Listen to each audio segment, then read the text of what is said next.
Je suis le colonel Leviavant, je commande le 61e régiment d'artillerie et j'ai eu la chance de partir en opération et d'écrire un témoignage, pilote de drone, qui sort aux éditions Les Belles Lettres. Alors ce témoignage, ce récit, c'est le récit de l'emploi des drones par l'armée française en Afghanistan en opération. Et c'est un récit nouveau parce que toute la littérature sur ce sujet est plutôt étrangère, de type anglo-saxonne. Donc ce récit, avant d'être un récit technologique, c'est d'abord le récit d'une aventure humaine.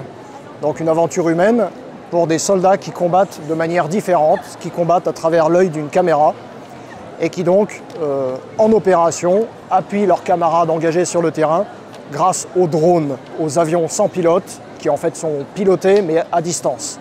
Donc une nouvelle manière de combattre, mais pour des soldats, c'est toujours la guerre. Donc les soldats que j'ai encadrés ont connu des joies, des événements heureux, des réussites, et puis aussi des malheurs qui sont décrits dans ce livre, que ce soit des échecs en cours de mission ou des défaillances techniques, ou parfois des malheurs comme la confrontation avec la mort ou la blessure. Donc j'ai voulu, dans ce récit pilote de drone, montrer de manière chronologique comment ces soldats combattent en imageant la lutte que nous avons menée en Afghanistan pour reconquérir une vallée contre un chef taliban que l'armée française a fini par vaincre. Donc c'est un récit que je tire d'un journal que j'ai tenu en opération, mais c'est bien un récit littéraire. Pas de jargon militaire ou technique dans cet ouvrage et des descriptions qui s'adressent au grand public.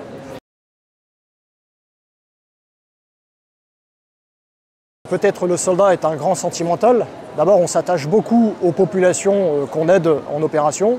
On s'attache beaucoup aux paysages, aux pays où l'on combat. Et puis, on s'attache aux équipements que l'on sert. Les drones en particulier, ils ont un peu une figure humaine, ou une figure de cyclope, je dirais, avec l'œil de la caméra qui semble vous observer. Et effectivement, je décris cette scène où j'entre dans le hangar où sont parqués les drones. Ils sont en arc de cercle et on a l'impression qu'ils attendent le visiteur et qu'ils communiquent avec le visiteur. Alors, ça reste des machines, mais pour nous, comme c'est notre moyen de faire la guerre, on y tient beaucoup. Je remarque aussi que certaines de ces machines ont leur propre caractère. Certains drones consomment plus de carburant, d'autres sont plus fiables. Les caméras de certains sont plus efficaces que d'autres.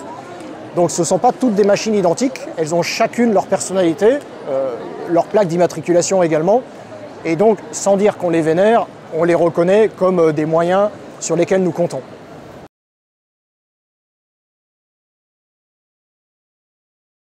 Alors c'est assez amusant parce que je suis dans les drones depuis une vingtaine d'années désormais et ça fait depuis 20 ans qu'avec mes camarades, nous nous disons que nous sommes dans la révolution.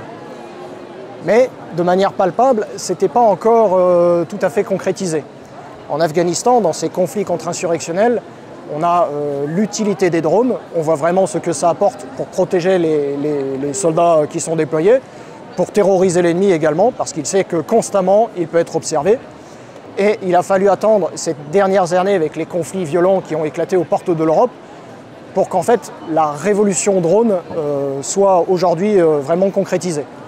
C'était inévitable qu'en fait, si la machine permet de préserver la vie humaine, eh ben on va l'employer.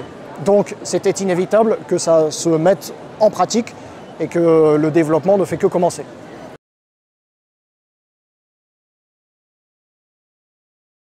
Cette œuvre, donc Pilote de drone, elle décrit d'abord une aventure humaine. La technologie, elle est à notre service. La technique, nous l'utilisons, mais c'est d'abord une aventure humaine. Le drone, en soi, il est comme un avion, sauf qu'il est piloté à distance. Et donc, nous nous refusons à dépendre uniquement de la technologie. Alors, sur ces drones militaires, il y a des modes, on va dire, des modes qui permettent de voler dans des conditions plus difficiles. Ils sont plus adaptés parce que l'ennemi, lui, se défend et utilise des brouilleurs, des systèmes de ce type. Mais aujourd'hui, effectivement, c'est d'abord un enjeu humain avant d'être un enjeu technique.